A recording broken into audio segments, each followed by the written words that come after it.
मकर संक्रांती ते महाशिवरात्री दरम्यान होऊ घातलेल्या प्रयागराज येथील कुंभमेळ्यात विश्व हिंदू परिषद विदर्भ प्रांततर्फे दररोज अन्नछत्र सेवा चालवण्यात येणार आहे। विश्व हिंदू परिषद विदर्भ प्रांतद्वारे प्रयागराज येथे 13 जानेवारीपासून सुरू होणाऱ्या महाकुंभ मेळ्यात अन्नछत्र सेवा देण्यात येणार असल्याचे माहिती पत्रकार वार्ताद्वारे सांगण्यात आली।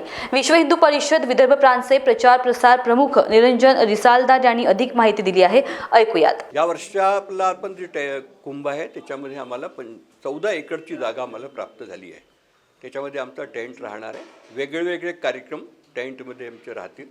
त्याच्यामध्ये युवा संतांचं संमेलन आहे, केंद्रीय मार्गदर्शक मंडळाची बैठक आहे, प्रांत मार्गदर्शक मंडळाचे सगळे येणारे त्यांची एक बैठक होणार आहे, साध्वी संमेलन होणार आहे, समरसतेचं एक संमेलन होणार आहे, धर्मप्रसाराचं आमचं एक 2 दिवसाची बैठक तिथे होणार आहे, विश्व हिंदू परिषदेची पण केंद्रीय बैठक तिथे होणार आहे। असे सगळे आयोजन राहणारच आहे आणि हे दरवेळेला होतातच। यावेळेला आम्ही असा विचार केला आहे की विश्व हिंदू परिषद म्हणून तिथे एक भोजनाची व्यवस्था म्हणून अन्नछत्र तिथे चालवायचं, जसं अयोध्येला केलं होतं त्याप्रमाणे। आणि असा एक अंदाज आहे की जवळपास 30,000 लोक आमच्या या अन्नछत्रामध्ये प्रसाद आणि भोजन प्राप्त करतील।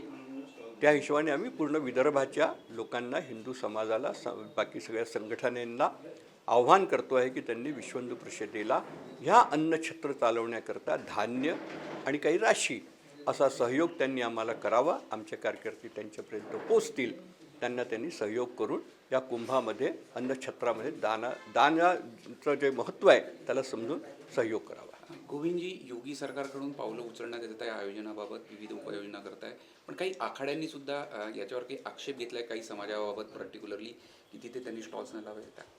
नाही, पर्टिक्युलरली म्हणजे कोण? मुस्लिम समाजाकडून। आता ते सरकारने केलेलं आहे आणि ते आखाडा परिषदेने पण केलेलं आहे, ते स्वागत योग्यच आहे। आपण बघतोच आहे की अनेक ठिकाणी आपले अनेक व्हिडिओ तुम्ही लोकांनीच प्रसारित केलेले आहेत की कुठे कुठे काय काय झालं, कोण लघवी करून हे करून राहिला, कोण थूक लावून करून राहिला आहे आणि काय काय होऊन राहिलं आहे ते तुम्हीच लोकांनी प्रसारित केले आहे, सगळे समाजाने बघितलेलं आहे ते। तर म्हणून त्याचा प्रतिबंध जर तिथे लावलेला आहे ते चांगली गोष्ट आहे, त्याचं स्वागत केलं पाहिजे आणि खरंच याचं बिलकुल कडाईने त्याचं इम्प्लिमेंटेशन तिथे झालं पाहिजे। गैर हिंदूंना तिथे प्रवेश न व्हावा याची चिंता करा। महान्यूजकरिता कॅमेरा पर्सन अविनाश तोथडेसह रिंकू पांतावणे, नागपूर।